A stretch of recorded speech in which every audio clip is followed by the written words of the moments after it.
The next speaker is Mike Thornton, who works for the European Commission at the Joint Research Centre.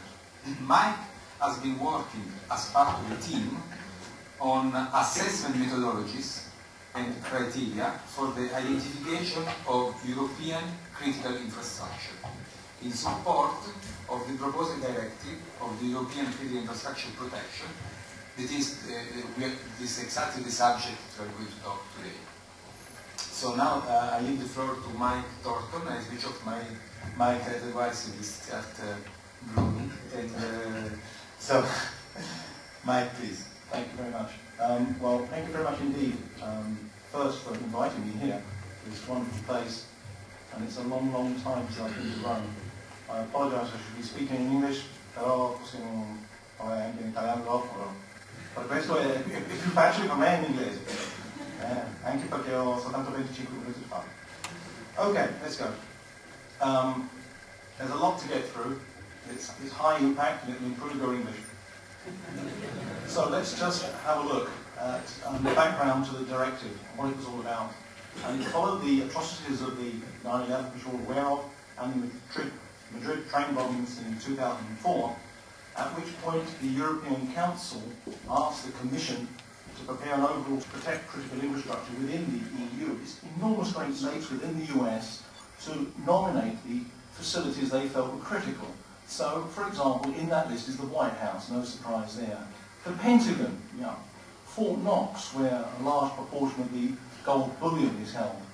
Unfortunately, also, we have Disney World and theme parks, we have Las Vegas casinos, and the Mule Day Parade at the City of Columbia. That is in the National Assets Database. In fact, they have over 77,000 assets. It's incredible. And in fact, that's the breakdown.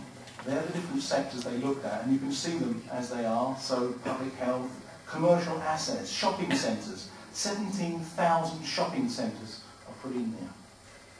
Well, that's very, but it's not much use to you.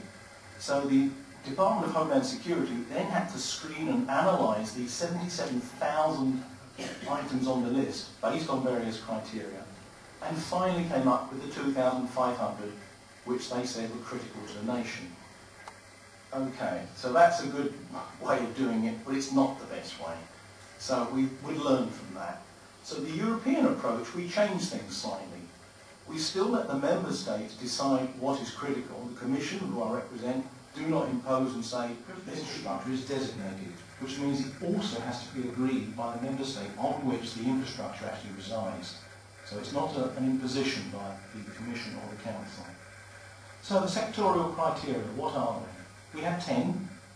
We had 11 until fairly recently. For reasons best known to themselves, they decided at Council that research facilities should not be a sector, so they were removed.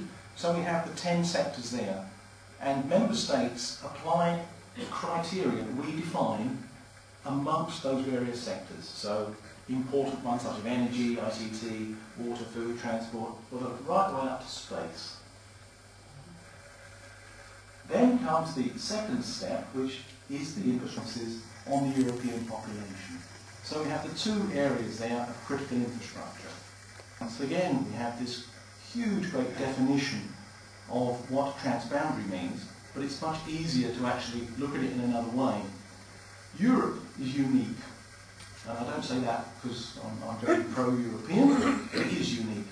Other critical infrastructure programs, including your own one here, is done at a national level. Europe is not one country. It's a whole group of countries.